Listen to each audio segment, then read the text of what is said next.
কেমন আছেন সবাই? গত লেসনে আমি আপনাদেরকে বলেছিলাম যে অ্যাডস ম্যানেজারের যে অ্যাড ক্যাম্পিং আছে এবং অ্যাড ক্যাম্পিং করতে গেলে যে অবজেক্টিভ গুলোর উপরে আমাদের ফোকাস করতে হবে বা কোন অবজেক্টিভের কি কাজ সেই টপিকগুলো নিয়ে আপনাদের সাথে আমি কথা বলব। তাহলে আমি সেই অ্যাড ম্যানেজারের মধ্যে আসলাম। আসার পরে দেখেন বাম পাশে একটা ওয়ার্ড আছে ক্রিয়েট লেখা এবং উপরে প্লাস অপশনটা আছে। আমরা জাস্ট ক্রিয়েট বাটনের উপরে ক্লিক করলাম। যখন ক্রিয়েট বাটনের উপরে ক্লিক করছেন দেখেন আমাদের এখানে উপরে প্রথম বলা আছে যে ক্রিয়েট নিউ ক্যাম্পিং। তার মানে আমরা একটা নিউ ক্যাম্পিং ক্রিয়েট করতে গেলে আমাদেরকে হচ্ছে সবার প্রথমে যে কাজটা করতে হবে, আমাদেরকে এইখানে যে ৬ টা অবজেক্টিভ আছে এই ৬ টা অবজেক্টিভের মধ্যে যেকোনো একটা অবজেক্টিভকে সিলেক্ট করে আমরা হচ্ছে নেক্সট ধাপগুলোতে যাব। এবং নেক্সট ধাপগুলোতে যখন যাব সেক্ষেত্রে আমরা সবথেকে বড় ভুল করি যে আমার ক্লায়েন্ট চাচ্ছে একটা জিনিস বা আমার ক্লায়েন্টের চাহিদা একটা, কিন্তু আমরা অবজেক্টিভ ভুল সিলেক্ট করার কারণে আমরা ক্লায়েন্টের কাছে আমরা প্রপার রেজাল্টটা দিতে পারি না। এজন্য আমি চেষ্টা করব আপনাদের এই লেসনের মাধ্যমে এই ৬ টা অবজেক্টিভ নিয়ে কথা বলার জন্য। আপনারা খুব ধৈর্য সহকারে দেখবেন এবং লেসনটা একটু বড় হবে। কারণ আমি আপনাদের সাথে ডিটেইলসে কথা বলার চেষ্টা করি। প্রথমে দেখেন আমি কোনো অবজেক্টিভ কিন্তু সিলেক্ট করতেছি না। যেহেতু সিলেক্ট করতেছি না, randomly ওরা হচ্ছে একটা টপিক ধরে নিছে। যে বলছে, "Your camping objective is the business goal you hope to achieve by running your ads. However, each on for more information." তার মানে যেটা দাঁড়ালো আমাদের অবজেক্টিভটা হবে সেটাই যেটা আমাদের বিজনেস গোলকে ইন্ডিকেট করে। এবং সেই গোল অনুযায়ী আমরা হচ্ছে বেশ কিছু জিনিস অ্যাচিভ করব একটা অ্যাড রানের মাধ্যমে। তার মানে যে জিনিসটা দাঁড়ালো যে আমাদের বিজনেস গোলটা এবং আমাদের অবজেক্টিভটা কিন্তু টোটালি রিলেটেড। তাহলে আমি চাচ্ছি একটা, কিন্তু সেই রিলেটেড অবজেক্টিভটা আমি সিলেক্ট করতে পারতেছি না। তাহলে কখনোই আমার অ্যাড থেকে 100% রেজাল্ট পাওয়া যাবে না। সেক্ষেত্রে প্রথম যে ওয়ার্ডটা আছে বা প্রথম যে অবজেক্টিভটা আছে সেটা হচ্ছে অ্যাওয়ারনেস। অ্যাওয়ারনেস বলতে বোঝায় মূলত হচ্ছে সচেতনতা। আমরা যদি একটু ডিকশনারি বা কোনো জায়গায় সার্চ করি, দেখবেন অ্যাওয়ারনেস বলতে সচেতনতাকে বোঝায়। কিন্তু অ্যাডস এর ভাষায় আমরা যদি অ্যাওয়ারনেসটাকে সিলেক্ট করি, অ্যাওয়ারনেস বলতে বোঝাচ্ছে দেখেন, শো ইউর অ্যাডস, তুমি তোমার অ্যাডসটাকে দেখাও টু পিপল, মানুষদেরকে, who are most likely to remember them, যারা তোমাকে স্মরণ করতে চায় বা তোমার কোম্পানি সম্পর্কে জানতে চায় বা তোমার বিজনেস সম্পর্কে জানতে চায়, তাদের কাছে যদি আমরা অ্যাডটা রান করতে চাই সেক্ষেত্রে আমরা অ্যাওয়ারনেস অ্যাড রান করব। মূলত আমরা কোনো একটা নতুন বিজনেস শুরু করলাম, নতুন একটা ব্র্যান্ডকে প্রমোশন করলাম, বা আমরা একটা ভিডিও তৈরি করলাম যেই ভিডিওটা আমরা বেশি বেশি রিচ পাচ্ছি, বা আমাদের যে শপটা আছে বা আমাদের যে ব্যবসাটা আছে বা আমাদের যে বিজনেসটা আছে এই বিজনেসের লোকেশনটা কোথায়? এই জিনিসগুলো আমরা মানুষকে যদি জানাতে চাই যে তারা শুধুমাত্র জানবে, তারা শুধুমাত্র দেখবে যে আমার এই জায়গায় একটা ব্যবসা আছে বা এই জায়গায় আমার একটা বিজনেস আছে, সেক্ষেত্রে আমরা অ্যাওয়ারনেস অ্যাডটাকে রান করব। দেখেন অ্যাওয়ারনেস এর প্রথমে ওরা ডিসক্রিপশনে বলছে যে show your ads to people who are most likely to remember them, এবং গুড ফর বলছে যে এই অ্যাডটা কাদের জন্য ভালো। আমরা কিন্তু এই জিনিসটা নিয়ে অনেকেই কথা বলি না বা বলার চেষ্টাও করি না। তার মানে যখন ভালোর কথা বলছে, বলছে প্রথমে বলছে reach the maximum number of people, বেশি মানুষের কাছে যদি আমার অ্যাডটা পৌঁছাতে চাই, who may be interested in your brand, যারা আমার ব্র্যান্ডটা সম্পর্কে আগ্রহ দিবে। ধরেন আপনি একটা জুতা কিনতে চাবেন, তার মানে আমরা কিন্তু খুঁজবো যে লোটো আছে কোথায়, বাটা আছে কোথায় বা অ্যাপেক্স আছে কোথায়। তার মানে আমার ব্র্যান্ডটা সম্পর্কে মানুষের কাছে জানাতে চাইলে, তাদেরকে আমার ব্র্যান্ডটা সম্পর্কে পছন্দ করাতে চাইলে আমাদের হচ্ছে রিচটা দরকার। আর এরকম রিচ চাইতে গেলে আমার অবশ্যই অ্যাওয়ারনেস অবজেক্টিভটা সিলেক্ট করতে হবে। এরপরে বলছে ব্র্যান্ড অ্যাওয়ারনেস, ওই যে সেম কথাই, ভিডিও ভিউজ, আমরা একটা ভিডিও দিলাম কিন্তু ভিডিওটা ভিউজ আসতেছে না, সেক্ষেত্রে আপনি অ্যাওয়ারনেস অ্যাড রান করতে পারেন। এরপরে বলছে স্টোর লোকেশন, আপনার ফিজিক্যালি ধরেন আপনার অনলাইনে একটা শপ আছে, অনলাইনে শপের পাশাপাশি আপনার এমন একটা অ্যাড রান করতেছেন যে অ্যাডের মাধ্যমে আমরা খুঁজে পাবো যে আপনার দোকানটা কোথায় বা আপনার শপটা কোথায়। সেক্ষেত্রে আমরা অ্যাওয়ারনেস অ্যাডটাকে রান করতে চাচ্ছি। এরপরে বলছে ট্রাফিক। ট্রাফিক বলতে কি বুঝি? ধরেন আমার একটা শপ আছে। আপনি সরাসরি আসলেন, তখন আমরা বলি একজন কাস্টমার সরাসরি আমার দোকানে আসছে। কিন্তু আমার যদি অনলাইন কোনো একটা শপ থাকে, একটা ওয়েবসাইট থাকে বা একটা পেজ থাকে, আমি চাচ্ছি Instagram থেকে আমি ওয়েবসাইটে যাবো বা Instagram থেকে আমি Facebook পেজে যাবো বা আমার একটা Facebook পেজ আছে। Facebook পেজের মধ্যে আমি বলে দিলাম যে, "তুমি যদি এই প্রোডাক্টটা পারচেজ করতে চাও, তাহলে তুমি আমার ওয়েবসাইটে গিয়ে পারচেজ করো বা আমার ফেসবুক পেজে গিয়ে পারচেজ করো।" সেক্ষেত্রে আমাদের কি করতে হয়? ট্রান্সফার করতে হয়। কোথা থেকে? ইনস্টাগ্রাম থেকে ফেসবুকে বা ফেসবুক থেকে ইনস্টাগ্রামে বা ফেসবুক থেকে ওয়েবসাইট।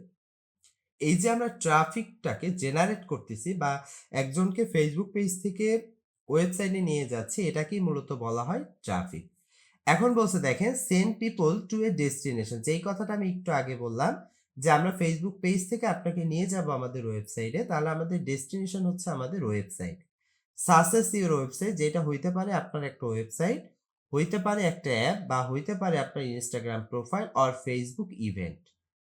তার মানে আমরা বুঝতে পারতেছি যে আমরা কোনো একটা অনলাইন প্ল্যাটফর্মকে ব্যবহার করে আমরা কোনো নির্দিষ্ট একটা ডেস্টিনেশনে বা নির্দিষ্ট একটা অ্যাকাউন্টে বা নির্দিষ্ট একটা লিঙ্কে কোনো মানুষকে যদি ট্রান্সফার করতে চাই, সেটাকে আমরা বলবো হচ্ছে কি ট্রাফিক।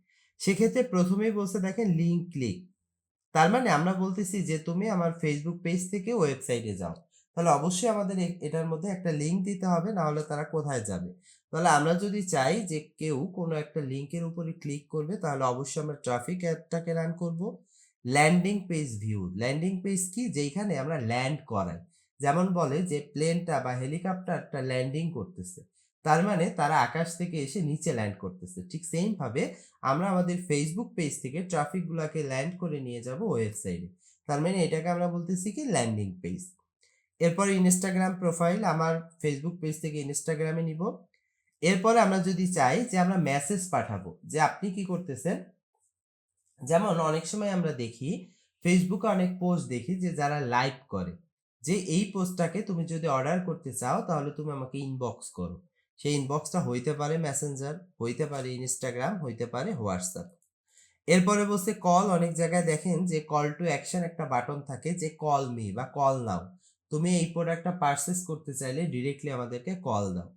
তাহলে এরকম আপনার যদি মোট কথা হচ্ছে আমাদের কোনো একটা যদি ডেস্টিনেশন থাকে এবং আমি কোনো একটা অ্যাড রান করতে চাই, যেই অ্যাডের মাধ্যমে আমি তাদেরকে ওই নির্দিষ্ট কোনো একটা গন্তব্যে বা নির্দিষ্ট একটা ডেস্টিনেশনে নিয়ে যাব, সেক্ষেত্রে আমরা ট্রাফিক অ্যাডটাকে রান করব। এরপরে বলছে দেখেন এঙ্গেজমেন্ট। এঙ্গেজমেন্ট বলতে বোঝায় আপনি কোনো একটা ব্যাপারে এঙ্গেজড হওয়া, সরাসরি জড়িত হওয়া। যেমন আমরা স্কুল কলেজে যখন পড়তাম দেখতাম যে সাংস্কৃতিক অনুষ্ঠান হয়, বার্ষিক ক্রীড়া প্রতিযোগিতা হয়। সেক্ষেত্রে অনেকে কি করতো? দর্শক হিসেবে যাইতো। আবার অনেকে কি করতো? পার্টিসিপেট করতো। কেউ কমেন্ট করতো, কেউ লাইক দিত বা কেউ গান গাইতো, কেউ নাচতো, কেউ কবিতা আবৃত্তি করতো। এই যে কেউ কবিতা আবৃত্তি করছে, কেউ গান গাইছে, কেউ নাচছে বা কেউ দৌড় প্রতিযোগিতায় দিছে, এনগেজড হইছে। ঠিক সেম ভাবে আমরা যখন কোনো একটা অ্যাড রান করব, ওই অ্যাডটা দেখে কেউ আমাকে মেসেজ করলো, কেউ আমার পোস্টে রিঅ্যাক্ট করলো, কেউ আমার পোস্টটাকে শেয়ার করলো, কেউ আমার পোস্টটার উপরে হচ্ছে কমেন্ট করলো। এই জিনিসটা যদি আপনি পেতে চান, তাহলে আমাদের অবশ্যই করতে হবে এনগেজমেন্ট অ্যাড। দেখেন বলছে গেট মোর মেসেজ। আমরা যদি বেশি পরিমাণ মেসেজ পেতে চাই, পারচেজ থ্রু মেসেজিং, যেই মেসেজিং দিয়ে আমরা আমাদের প্রোডাক্টটাকে পারচেজ করব বা সেল করব। ভিডিও ভিউজ, আমরা বেশি বেশি ভিডিওগুলোকে প্লে করাবো বা ভিউজ পাবো। পোস্ট এঙ্গেজমেন্ট, যেটাকে বলতেছিলাম যে আমরা যে পোস্টটা করতেছি, পোস্টটাকে বেশি বেশি লাইক করবে, বেশি বেশি শেয়ার করবে, বেশি বেশি ইমপ্রেশন পাবে। এবং বলছে পেজ লাইক, যার মাধ্যমে আমাদের পেজে লাইক বৃদ্ধি পাবে। অর ইভেন্ট রেসপন্স, ধরেন একটা ইভেন্ট আমরা লঞ্চ করলাম যে আগামী ২০ তারিখে একটা হচ্ছে রেজিস্ট্রেশন হবে বা একটা প্রোগ্রাম হবে বা ফ্রিল্যান্সিং এরই একটা হচ্ছে ফ্রি সেমিনার হবে। আপনি যদি ২০ তারিখে ফ্রি সেমিনারটা জয়েন করতে চান, তাহলে আমাদের সাথে কন্ট্যাক্ট করুন, আমাদের মেসেজ দিন বা আমাদের কমেন্ট করুন বা আমাদের পোস্টার উপরে রিঅ্যাক্ট করুন। এরকমটা যদি আপনি চান, সোজা কথা আমাদের যে অ্যাডটার মধ্যে আমি এনগেজড হব, এনগেজমেন্ট বাড়াবো, সেক্ষেত্রে আমাদের অবশ্যই এনগেজমেন্ট অবজেক্টিভের অ্যাডটা রান করতে হবে। এটা কাদের জন্য ভালো? যদি আমরা মেসেজ পেতে চাই, যদি আমরা ভিডিও ভিউজ পেতে চাই, আমরা পোস্টে লাইক, কমেন্ট, শেয়ার পেতে চাই, আমরা কনভার্সন পেতে চাই। কনভার্সন বলতে মূলত বোঝায় হচ্ছে মেসেজকে। আমরা একটা অ্যাড রান করলাম। রান করার পরে ওই অ্যাডটার উপরে ডিপেন্ড করে মানুষ কিছু জানতে চাবে, কিছু বুঝতে চাবে, মানুষ প্রশ্ন করবে। সেটাকে আমরা বলি হচ্ছে কি কনভার্সন। এরপরে বলছে কল, আমাদেরকে কল দিবে। তাহলে অলরেডি আমরা কিন্তু ৩ টা অবজেক্টিভ নিয়ে কথা বললাম। একটা হচ্ছে অ্যাওয়ারনেস, একটা ট্রাফিক এবং একটা হচ্ছে এনগেজমেন্ট। আশা করি ৩ টা জিনিস বুঝতে পারছেন। এরপরে আছে লিডস। লিডস মানে কি? লিডস মানে হচ্ছে তথ্য। লিড বলতে আমরা কি বুঝি? তথ্যকে। দেখেন বলছে collect lead for your business or brand. আপনি আপনার ব্যবসার জন্য অন্য কোনো মানুষের কাছ থেকে যদি কোনো তথ্য পেতে চান, সেক্ষেত্রে আমরা কি করতে পারি? লিড কালেক্ট করতে পারি। ধরেন আমার একটা কোম্পানি আছে, যেই কোম্পানিতে আমি ২০ জন সেলসম্যান হায়ার করব। যদি সেলসম্যান হায়ার করি তার মানে তাদের সাথে আমার কানেক্ট হইতে হবে, কন্ট্যাক্ট করতে হবে বা তাদের সাথে আমার যোগাযোগ করতে হবে। যোগাযোগ করার জন্য আপনি এমন একটা লিডস অ্যাড রান করলেন যেই লিডস অ্যাডের মাধ্যমে তারা তাদের ইনফরমেশনগুলো আমাদের সাথে শেয়ার করবে। এজন্যই বলছে দেখেন নিচে বলছে যে কাদের জন্য ভালো বা গুডস ফরের মধ্যে বলছে ইনস্ট্যান্ট ফর্ম। আমি একটা ফর্ম দিয়ে দিলাম যে যারা আমার কোম্পানিতে সেলসম্যান হিসেবে কাজ করতে চান, তারা আপনারা ফর্মটা পূরণ করুন। ফর্মে ধরুন থাকতে পারে নাম, পিতার নাম, মাতার নাম বা ফোন নাম্বার বা ইমেইল যেকোনো কিছু থাকতে পারে আপনার চাহিদা মতো। সেক্ষেত্রে ইনস্ট্যান্ট ফর্ম আপনি ক্রিয়েট করে রাখতে পারেন, যেটার মাধ্যমে আপনি আপনার ইনফরমেশনগুলো আমার সাথে শেয়ার করবেন এবং সেগুলো দেখে আমি আপনার সাথে পরবর্তীতে কানেক্ট হইতে পারবো। পরে বলছে মেসেঞ্জার, ইনস্টাগ্রাম, হোয়াটসঅ্যাপ। তার মানে আমাকে মেসেজ দিয়েও এই ডাটাগুলো আপনি প্রোভাইড করতে পারেন বা কনভার্সন পারেন, বেশি মেসেজ নিয়ে আসতে পারেন এবং বলছে কল করতে পারেন। তার মানে লিড বলতেই বোঝায় হচ্ছে ডাটা কালেক্ট করা বা তথ্য কালেক্ট করা।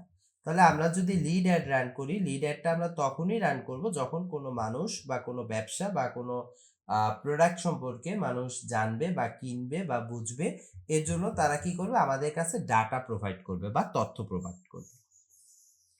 এরপরে আছে কি অ্যাপ প্রমোশন। আপনার যদি কোনো একটা সফটওয়্যার থাকে বা একটা অ্যাপস থাকে, যেই অ্যাপসটা আপনি চাচ্ছেন বেশি মানুষকে দিয়ে ইনস্টল করাবেন বা যারা বিভিন্ন সময় অ্যাপ নিয়ে কাজ করে বা অ্যাপ ইনস্টল করাচ্ছে, সেই মানুষদের কাছে আপনি অ্যাডটা পাঠাবেন। তাহলে আপনার একটা সফটওয়্যার আছে, যদি ওয়েব ভার্সন থাকে তাহলে আমরা যাব ট্রাফিকে, আর আমাদের যদি অ্যাপস ভার্সন থাকে তাহলে আমরা যাব অ্যাপ প্রমোশনে। এরপরে লাস্টে যেটা আছে সবথেকে বেশি ইম্পর্টেন্ট, যেটা সেলস। আমরা ফেসবুকের মাধ্যমে বা যেকোনো মাধ্যমে যাই কিছু কেনাবেচা করি না কেন, আমরা যদি সেলস অ্যাডটা ভালোভাবে রান না করতে পারি, কখনোই কিন্তু আমাদের প্রোডাক্ট সেলস হবে না। এখন আপনি বলতে পারেন যে ভাই আমি সেলস অ্যাড রান করব কেন? আমি যদি এনগেজমেন্ট অ্যাড রান করি তাহলেই তো আমার পোস্টে বেশি মানুষ কমেন্ট করবে, রিঅ্যাক্ট করবে, মেসেজ দিবে। কিন্তু আসলে ফেসবুকের অ্যালগরিদমটাই এমন, যখন আপনি এনগেজমেন্ট অ্যাডটা রান করবেন তখন আপনার কাছে ওই মানুষগুলাই আসবে যারা আপনার প্রোডাক্ট সম্পর্কে জানতে চাবে। তাদের কেনার থেকেও জানার আগ্রহটা বেশি থাকবে। দেখবেন ২০ টা মেসেজ আসছে কিন্তু তারা জেনে আপনার কাছ থেকে আইডিয়া নিয়ে চলে গেল। কিন্তু আপনি যখন সেলস অবজেক্টিভে অ্যাডটা রান করবেন তখন দেখবেন যারা মেসেজ দিচ্ছে সেই মেসেজের মধ্য থেকে আপনি অ্যাডটা যদি খুব ভালোভাবে অপটিমাইজ করতে পারেন তাহলে ওর মধ্যে থেকে 50% থেকে 60% প্রোডাক্ট সেল হয়ে যায়। দেখেন বলছি কি find people who are likely to purchase your product or service. তার মানে ফেসবুক অ্যালগোরিদমটা এমনভাবে কাজ করে যে যখন আপনি সেলস অ্যাডটা দিবেন তার মানে এমন মানুষের কাছেই ওই অ্যাডটা যাবে যারা অলরেডি ওই সিমিলার টপিকে বা সিমিলার প্রোডাক্টগুলো অন্য কোনো পেজ থেকে পারচেস করছে। তাহলে একটা প্রোডাক্ট ধরেন আপনি একটা ফোন পারচেস করছেন অনলাইন থেকে, তার মানে আমরা আপনাকে সেকেন্ড টাইম আবার টার্গেট করব যে না, এই লোকটা যেহেতু একটা পেজ থেকে প্রোডাক্টটা পারচেস করছে, তার কাছে যদি আমার প্রোডাক্টটা আমি নিয়ে যেতে পারি তাহলে আমার প্রোডাক্টটা পারচেস হওয়ার পসিবিলিটিটা বেড়ে যাবে। এখন সেলস অ্যাড রান করলে অবশ্যই আপনার হচ্ছে কনভার্সন রেটটা বাড়বে। কারণ সেলস অ্যাড রান করলে অনেক মানুষ এসে আমাকে জিজ্ঞেস করবে ডিরেক্টলি কিভাবে আমি প্রোডাক্টটা কিনতে পারি বা প্রোডাক্টটা পারচেস করার ওয়ে কি বা কিভাবে আমি টাকাটা পেমেন্ট করতে পারি। মূলত সেলস রিলেটেড কথাবার্তা হবে। এরপরে বলছে ক্যাটালগ সেল। আপনাদের যদি কোনো ক্যাটালগ থাকে যেই ক্যাটালগ থেকে তারা হচ্ছে ডিরেক্ট বাই করতে পারবে। যেমন সেলসের ক্ষেত্রে অনেক সময় কিন্তু অর্ডার নাও দেয়া থাকে এবং অর্ডার নাওতে হচ্ছে তারা তাদের ওয়েবসাইটে লিংক দিয়ে দেয়। তারা চাইলে ডিরেক্টলি ক্যাটালগ থেকেও প্রোডাক্টটা পারচেস করে নিতে পারে। এরপরে দেখেন মেসেঞ্জার, ইনস্টাগ্রাম এবং হোয়াটসঅ্যাপ। আপনাদের যদি কেউ মেসেজ দিয়ে ইনস্টাগ্রাম বা মেসেঞ্জার বা হোয়াটসঅ্যাপের মাধ্যমে প্রোডাক্ট সেল করে এবং লাস্টে বলছে ডিরেক্টলি কল দেয়া। তার মানে আশা করি আমি আপনাদেরকে অবজেক্টিভ গুলো, যে ৬ টা অবজেক্টিভ আছে, এই ৬ টা অবজেক্টিভ কি, কিভাবে কাজ করে, এই জিনিসগুলো সম্পর্কে খুব ভালোভাবে বুঝাতে পারছি। এখন এরপরে আমরা নেক্সট লেসন গুলোতে এই প্রত্যেকটা অ্যাড কিভাবে রান করতে হয় বা এগুলো রান করতে গেলে কিভাবে আপনারা অডিয়েন্স গুলো রিসার্চ করবেন, কিভাবে ফানেল গুলো ক্রিয়েট করবেন, কিভাবে আপনার টার্গেটেড লোকেশন গুলো সিলেক্ট করবেন, এই সব জিনিসগুলো আমরা নেক্সট লেসন গুলোতে দেখব। সবাই ভালো থাকবেন, সুস্থ থাকবেন। ধন্যবাদ।